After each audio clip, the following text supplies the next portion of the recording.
Jackie, let me know.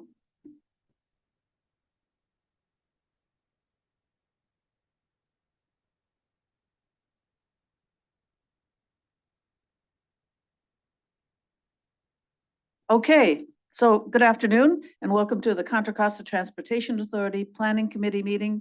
It is Thursday, May 2nd at 1:31 p.m. and we're calling the meeting to order. And could you please give your attention to this short video?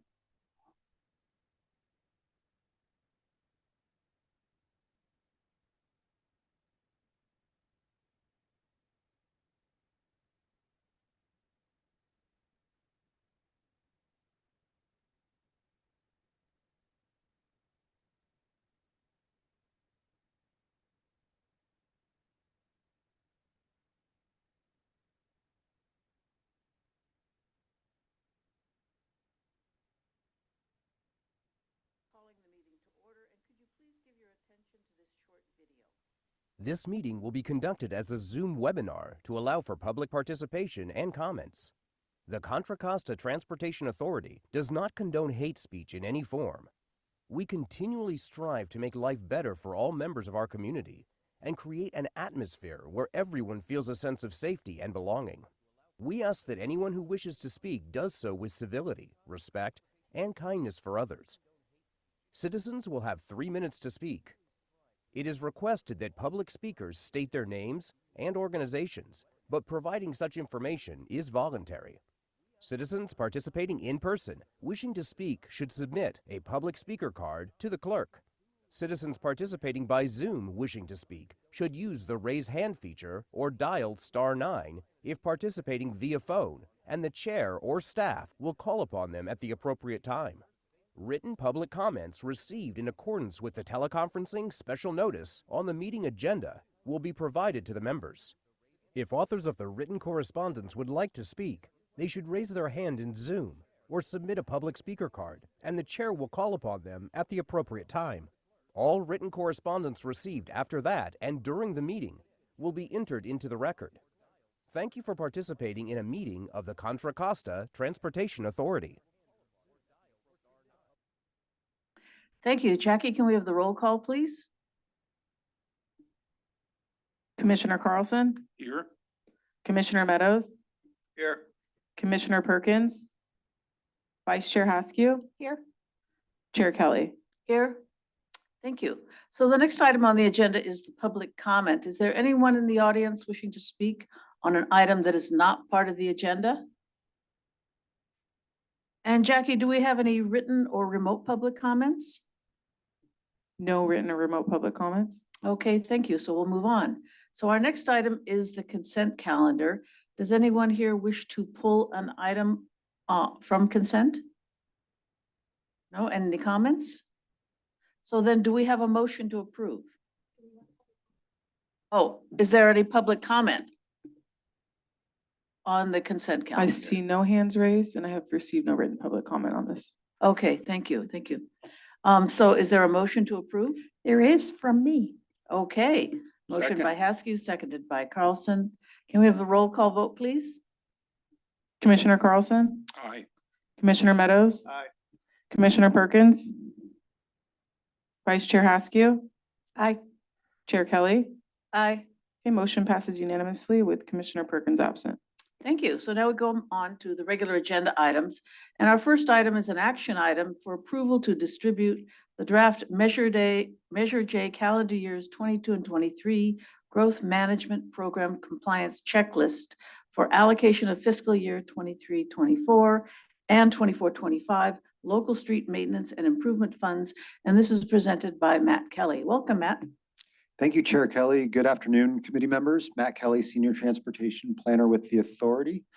Let's get into it. Let's turn on my camera. Thank you, Terrian. It's working. Okay, so as with other items, we're not even sharing yet. All these things. Thank you, Terrian. Yeah, Thank you. So as with other GMP items that we've talked about earlier this year, we've decided to kind of go into a little more detail about what our policies are as it pertains to the growth management program. We have a lot of new board members, and we just want to make sure you all understand what the requirements are that that all of our 20 or 19 jurisdictions in the county are subject to regarding the growth management program. And since the checklist is the main tool for demonstrating compliance with the growth management program, we thought this would be a good item to walk you through so you know what your staff is working on. So what is the growth management program? Sorry if you know it back and forth. I'm going to just real quickly walk you through it. So it was established originally back in 1988 under Measure C. In 2004, it was strengthened with the passage of Measure J. It's really there to assure that new growth, new development pays for the facilities required to meet the demands of that new growth.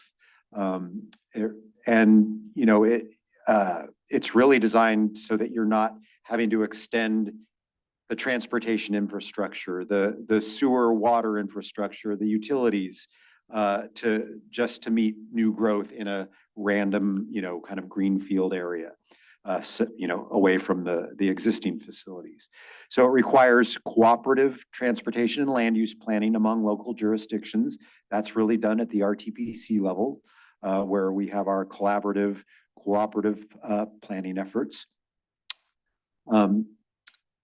It supports land use patterns that basically make more efficient use of that transportation system, the existing transportation system, and consistent with all your adopted general plans. And it supports infill development and redevelopment in existing urban areas and brownfield areas, like we have along the northern waterfront.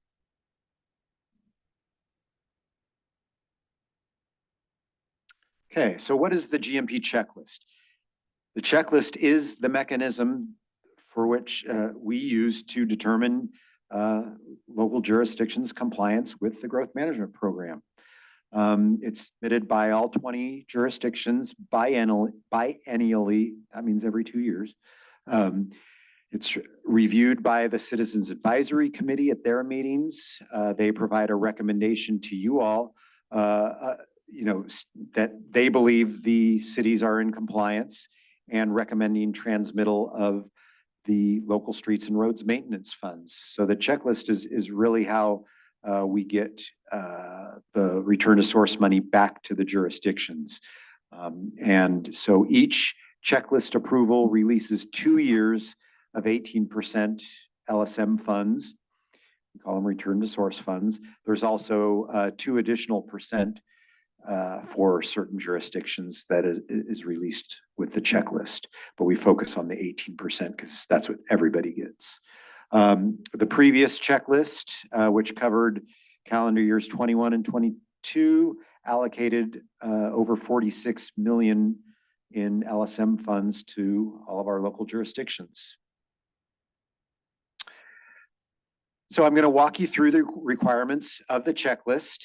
The first item that your staff has to demonstrate compliance with is implementation of the action plans.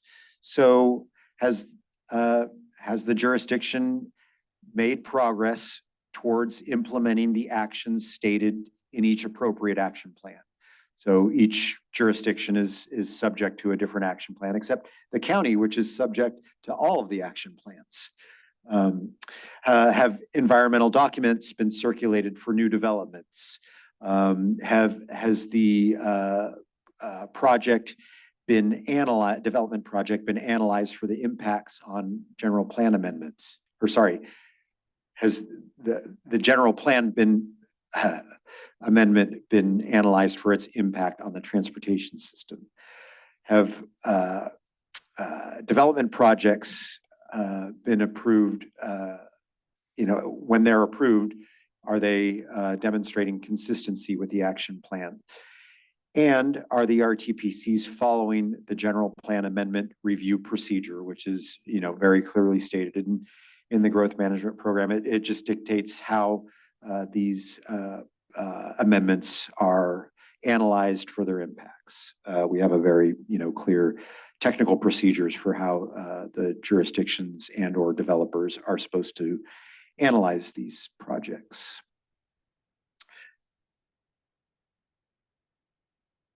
Come on. Okay, Mo, going the wrong way. Item 2, development mitigation program. Every jurisdiction and the county is required to, one, have a local development mitigation program. That means, Walnut Creek has their own mitigation program where they apply fees to different developments. But you're also required to have a regional development mitigation program, and that is at the RTPC level. So when you've got a new development, they should be paying in to both a local and a regional fee program. The ones at the RTPC level we call STMP, and those are different in each sub area, but they all have the same idea, that they're collecting funds to pay for the impacts of the development. Okay, I keep hitting the wrong button.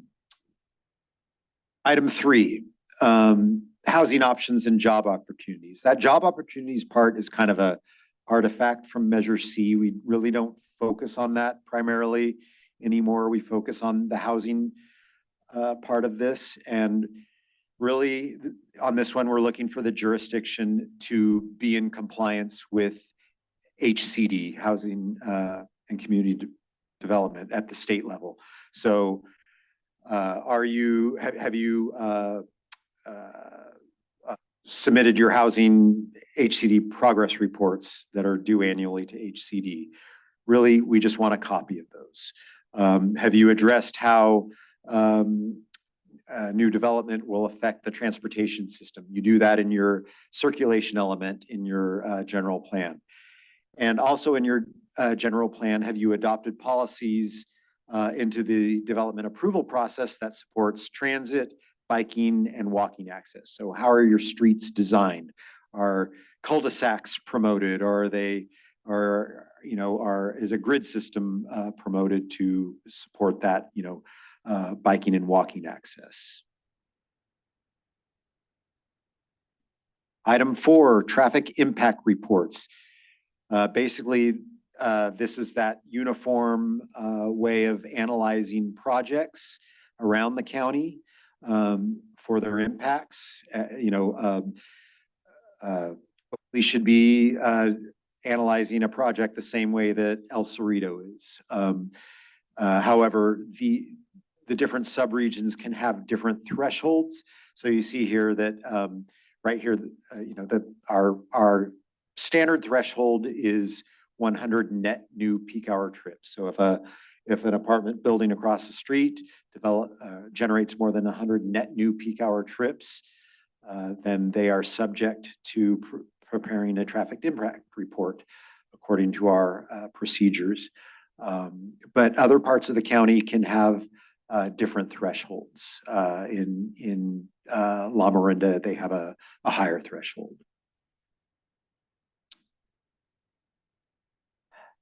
Item 5, participation in cooperative multi-jurisdictional planning. As I mentioned earlier, that is what the RTPCs are for. So has the jurisdiction been sending their staff to the RTPC tax? Have their elected officials been participating in the RTPC board meetings? Have they been working with the RTPs on action plan development? Have the jurisdictions been using the authority's countywide model to analyze general plan amendments and new developments? And have they been providing that analysis back to CCTA for inclusion into the model? We're always trying to update our model with the latest development information. Item 6, has the jurisdiction prepared or adopted a 5-year capital improvement program? It really is focused on the transportation component of that CIP. We're not as concerned about parks and sewers and things like that. We want to see the transportation component. You know, really, you just have to send a copy or provide a copy of your CIP. Item 7, Transportation Systems Management Program. You know, this was the lexicon back in 2004. We now commonly refer to this as TDM, Transportation Demand Management, but they're basically the same thing. So has the jurisdiction adopted a local transportation TSM or TDM ordinance or resolution that promotes carpools, van pools, and alternatives to the single occupant vehicle? You all did that ahead of Measure J's adoption in 2009. So we have those here on file. Item 8, adoption of a voter-approved urban limit line. This is what most people associate with the growth management program. It is probably the strongest tool we have. So really, this is asking, has the jurisdiction adopted and complied with a voter-approved urban limit line? You all did that again ahead of Measure J. But what this is asking is, have you made any changes to your urban limit line since the last checklist? And like I mentioned before, you know, the GMP and the urban limit line is really designed to, you know, focus development away from green fields, protect our agricultural lands, especially in East County, and reduce the need for that new infrastructure that development requires.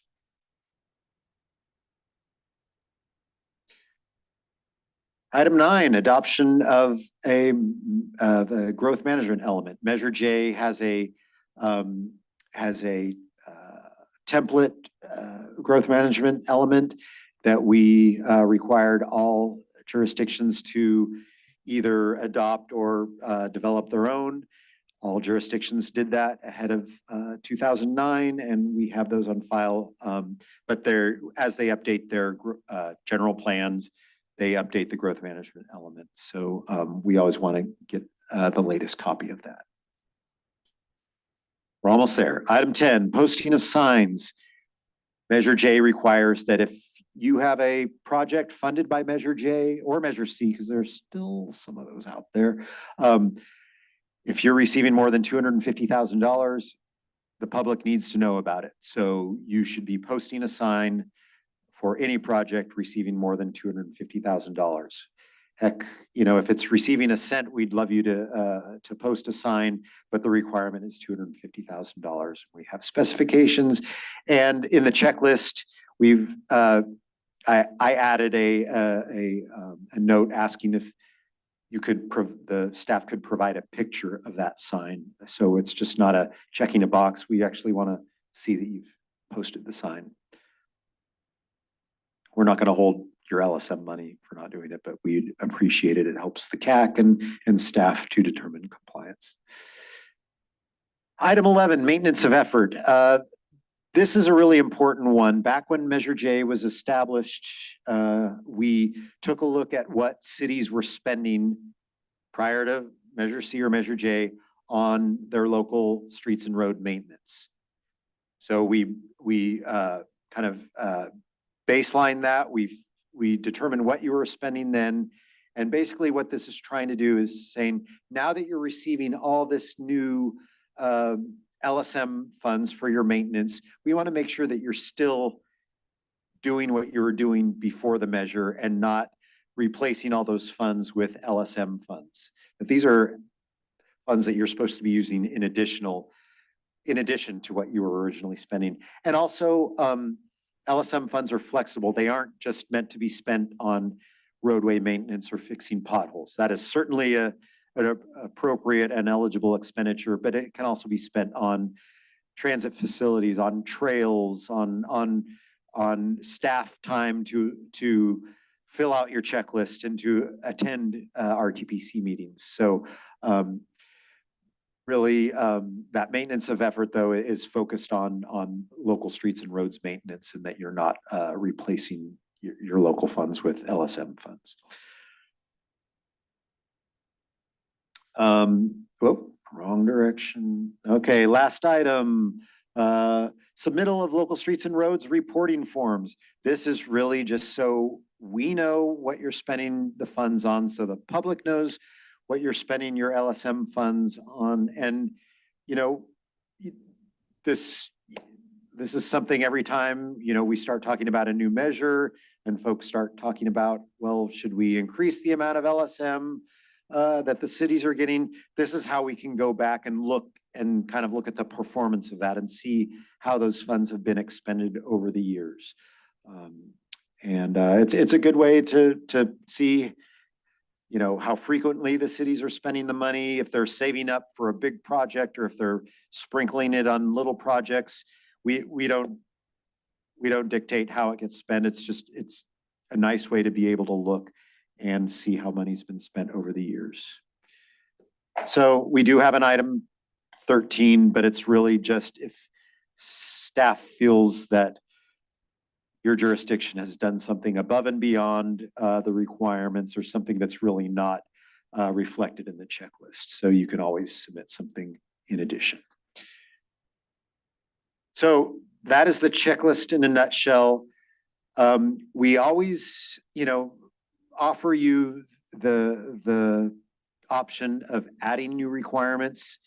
It's something that we don't feel is always appropriate, you know, unless there's been, you know, a change in policy or something that really would drive adding new requirements. You know, whenever we start talking about a new measure, that's when we really start talking about new requirements. We will talk about that in the CTP, about potential new requirements of the growth management program, but we aren't recommending any additions or changes today. So our recommendation is to release calendar years 2022 and 2023 checklist with the same 13 questions, release it to the local jurisdictions to submit to staff. Staff then reviews, brings it to the Citizens Advisory Committee, and then brings it back to you. Approval of those checklists would then release 2 years of fiscal year LSM payments, that being 23-24 and 24-25, all for just one checklist.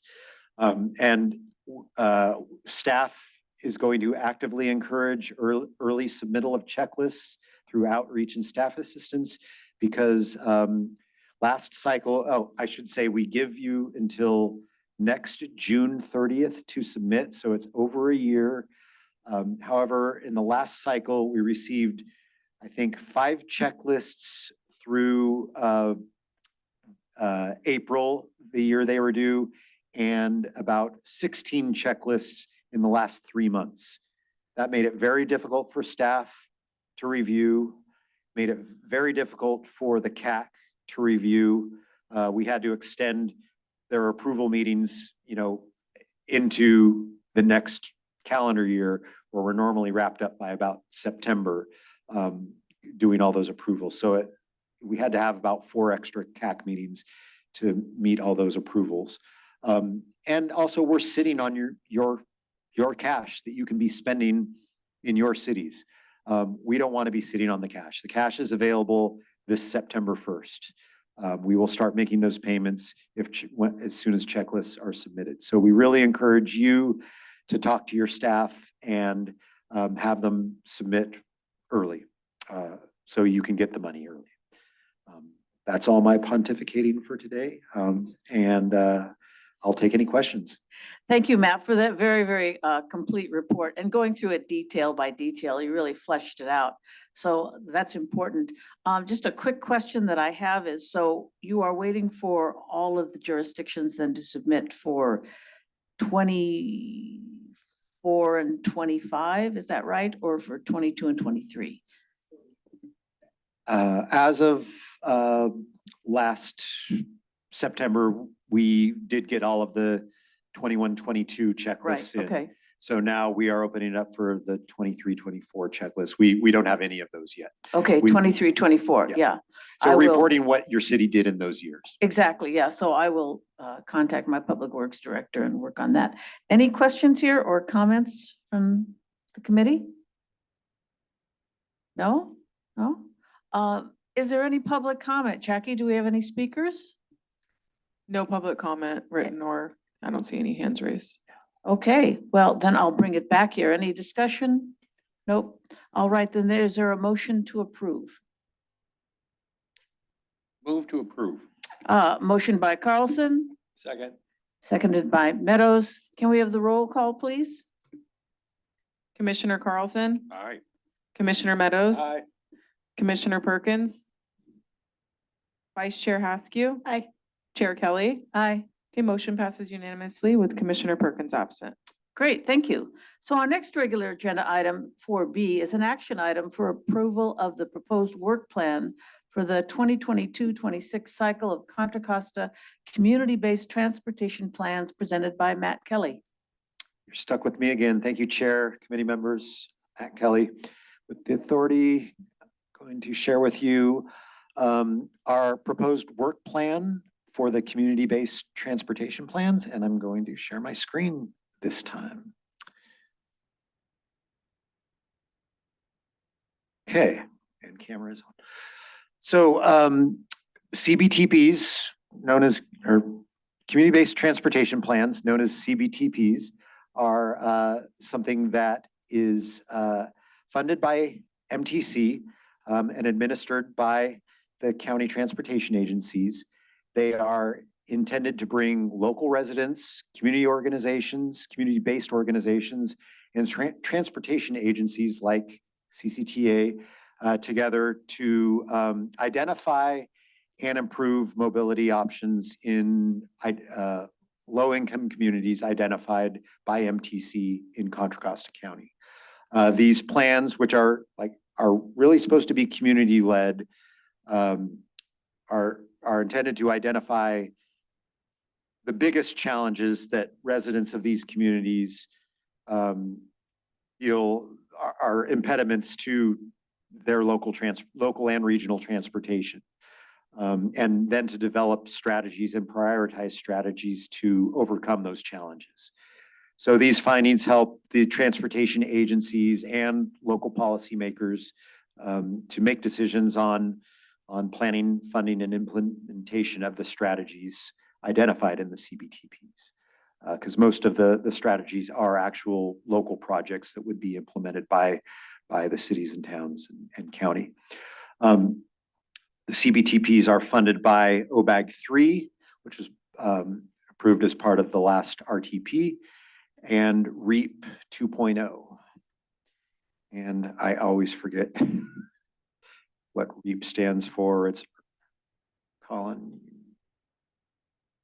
Yeah, early action plans, regional early action plans. Let's go with that.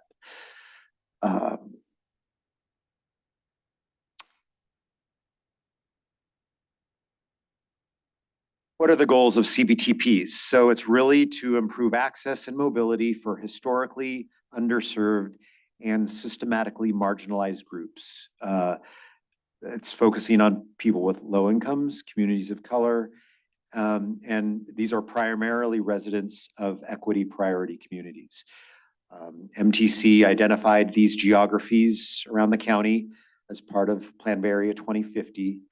They release guidance each CBTP cycle, and in their guidance, they allow for some other areas to be included in CBTPs, but through our analysis, we found that other areas in our county that have been identified match our equity priority communities. So we're kind of have to focus on those EPCs.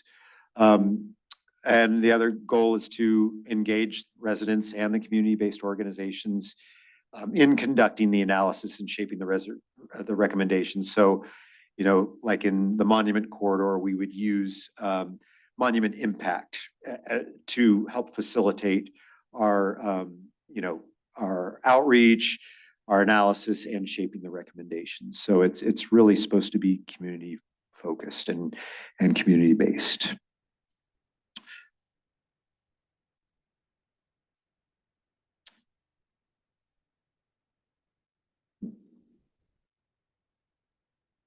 Something's wrong with that last. No. I think I used that slide twice. Only one had the graphics. Okay. So, and I'm going the wrong direction. I get for being left-handed. Okay, so where have we done CBTPs in the past?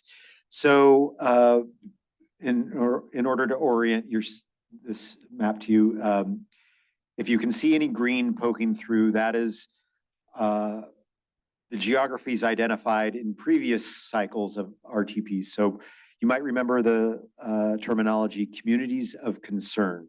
That is what we called equity priority communities in previous RTPs. So the last CBTPs we did were in the communities of concern. And those were in the green areas, which you really can't see. What you should focus on is in the kind of maroon areas. That's where we actually did CBTPs in the 2017 to 21 cycle. So we completed those plans in 2020 and 2021. So now areas that are in orange are the new equity priority communities. Most of them overlap with the communities of concern, but there are a couple of new areas for which we didn't prepare plans last time around. So those plans we did, I'll just give a history of the plans we've done. We started in Bay Point in 2007. Then for the last plan, we expanded it to include parts of Pittsburgh and Antioch. We first did the Monument Corridor in Concord in 2006. In 2020, we updated that same corridor. We first did downtown Martinez in 2009. We updated that same plan in 2020. We first did the Richmond area plan in 2004. We updated that plan in 2021 and expanded it to include parts of El Cerrito, San Pablo, and unincorporated Contra Costa County, mostly Montalvan Manor and Terra Hills. So then in this new CBTP cycle, which runs through 2026, $3 million has been allocated to the 9 counties, and that's allocated by our share of a low-income population, which is defined as being less than 200% of the federal poverty level. As I've mentioned, these were identified under Plan Bay Area 2050's EPC framework.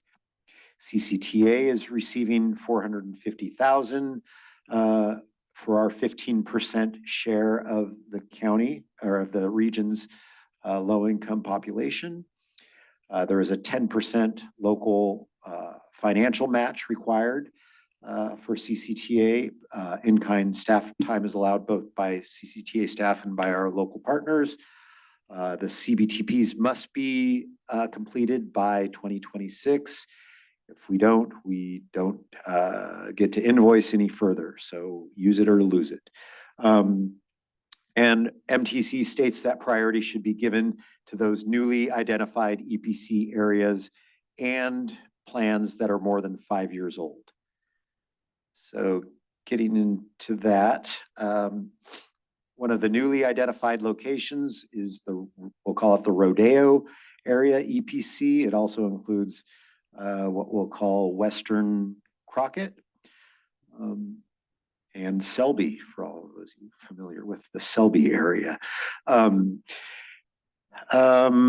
This we've never done a plan for, so this would be one of those areas that would be kind of prioritized for this new round.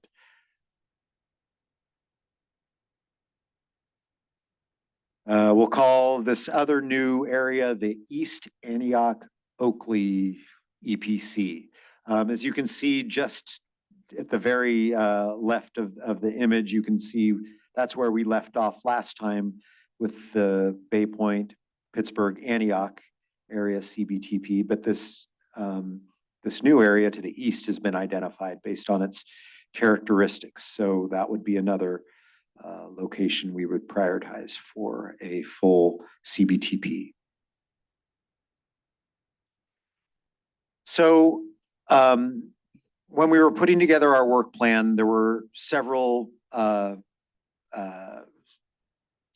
items where we didn't have clarity on, and we wanted to go to some of our advisory committees to run it by them and really get their input on how we should go at a couple of decision points. And a lot of this was based on the new guidance we received from MTC, the new guidance and the new EPC locations. So we took our work plan and those questions to the TCC back in March, to the Countywide Bike and Ped Committee that same week, to our planning directors. Just in case you don't know, we do convene all 20 of our county planning directors on a quarterly basis here at CCTA to talk about all things, planning director related, not just transportation. But we decided that would be a good forum to really daylight it to the local jurisdictions that we may be coming to your town later this year. So got their feedback, and then went back to the TCC a couple weeks ago because they asked us to come back to them with some new information. So I'm just going to walk you through the 4 questions we asked of them. So the first question we asked is about the locations of the plans. Do we focus on developing plans for those newly identified areas? Or are there compelling reasons to include the areas that we updated in 2020 and 2021? Do we prepare a countywide CBTP or individual plans for each location? This was a new option this time. MTC allowed us to, last time we did 4 individual plans using 2 different consultants. So this time around, we're allowed to do a countywide plan that could be part of some other countywide effort. And that could allow for some more efficiencies. Administration, CCTA has always managed the process. But MTC allowed us to this time to pass the funding directly to the jurisdictions where those CBTPs would be taking place. Would CCTA continue to manage the process and the consultants, or do we pass funding along to the local agencies? And how extensive should community-based organization involvement be? In the past, we always included the CBOs, but we weren't allowed to compensate them with cash for their involvement. This time around, we are allowed to compensate them directly. So we want to know if there were any concerns with doing that. We have a 5th question, but this is really for staff. Do we need to supplement the budget to accomplish the updates, especially with feedback on the 4 questions? So based on the feedback that we heard from those 3 different groups, we've put together a proposed work plan that we are bringing to you today. So we believe that preparing a countywide plan that includes all MTC identified equity priority communities would be the best way to approach kind of these, we'll call it a 2-tiered plan, set of plans. We think a countywide plan would allow us the flexibility to prepare full plans, including extensive stakeholder outreach in those 2 newly identified areas. While on the 4 plans we updated last time, really just going back and looking at them and refreshing them and making sure those strategies still make sense, and that the prioritization of those strategies still makes sense. We did the outreach pre-pandemic. However, in looking through those, and we provided the TCC with a full set of all those recommendations that came out of those previous plans, they're still really appropriate and applicable, at least in staff's mind. That these are really locally focused challenges, and they were the same 5 years ago as they are today. But we feel as part of a countywide plan, we could go and look at those without having to go back and do all that extensive stakeholder outreach. And one thing we heard from your staff during the advisory committee outreach is that, you know, they've got planning fatigue. If we don't need to go through this extensive outreach, again, let's not do it. But in the areas where we don't have that history, let's do it there. Let's focus it there. That we would engage local jurisdictions to determine their level of interest and resources. So we don't want to force our way into a community and do a plan that's not wanted. However, you know, we do, you know, we think as part of the countywide plan, we could be flexible. And we also need to gauge what resources are available at each jurisdiction. Last time around, we didn't have a lot of participation from some jurisdictions. They would give us the key to a meeting room, and we could have our meeting in the community, but we didn't necessarily get participation from the jurisdictions just due to their resources.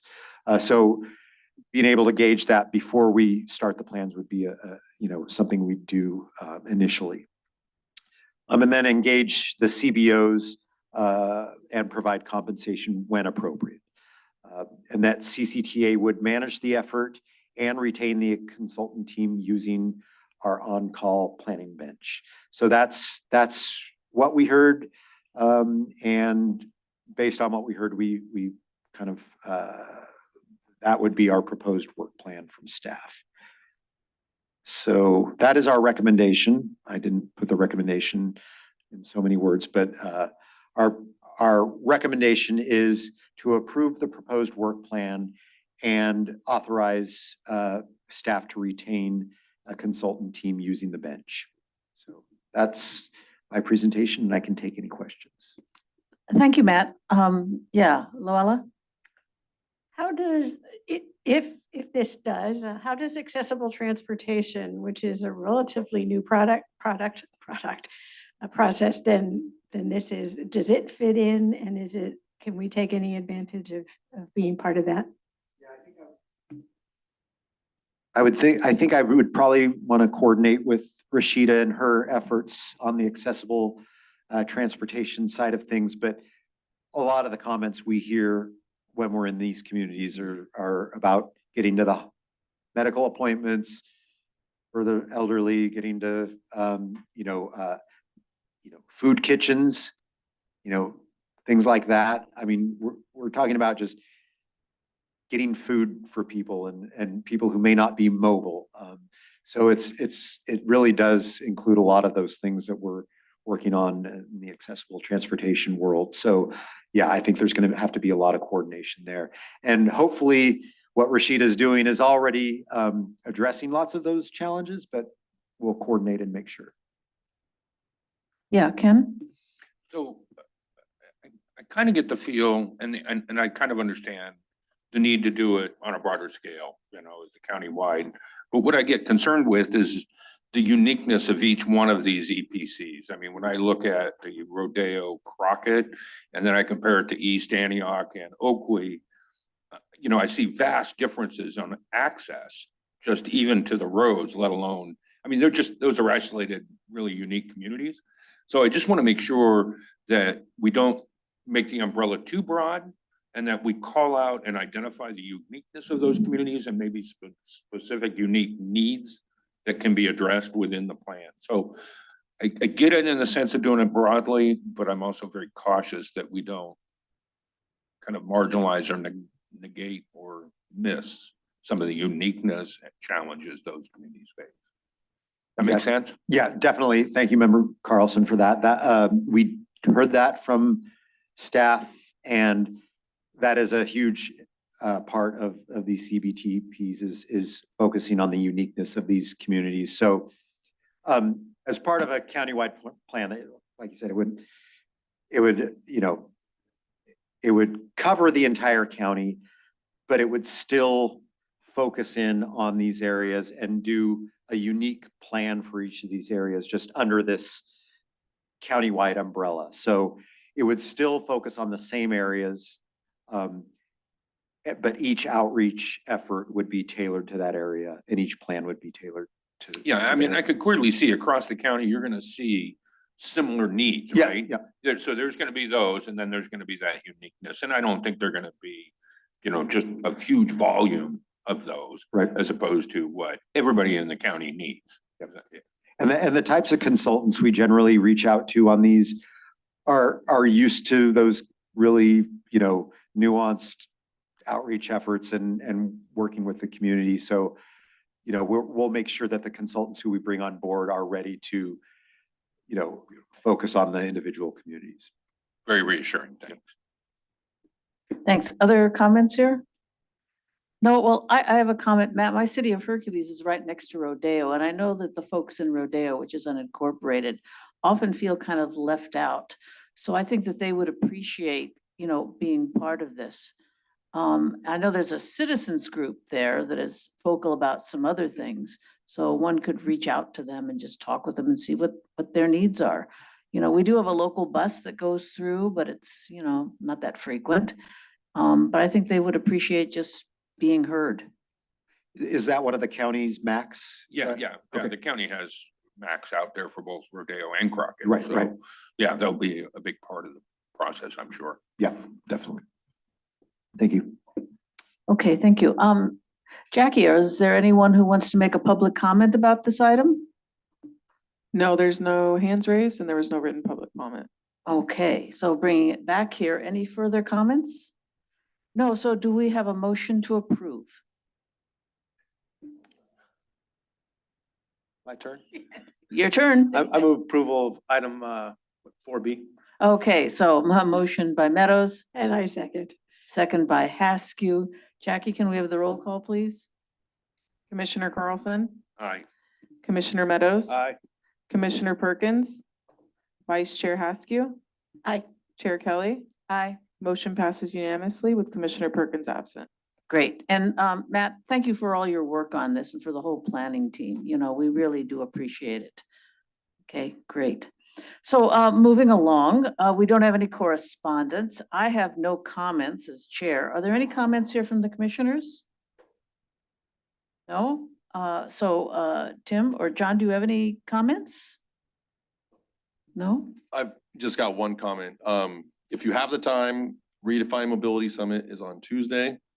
And I saw some of your names on there, so I appreciate you all taking the time and attending, but we've got a great program, 4 panels, one about transit, one about data management and kind of the control room, digital management, digital road concept, and then another one on AV workforce development, and then another one on building public trust. So 4 really good, and we have a lot of great speakers that are flying in for the event from all across the country. FTA will actually be attending the event. We'll obviously continue to do our student showcase. So we have 65 students attending to showcase all of their projects.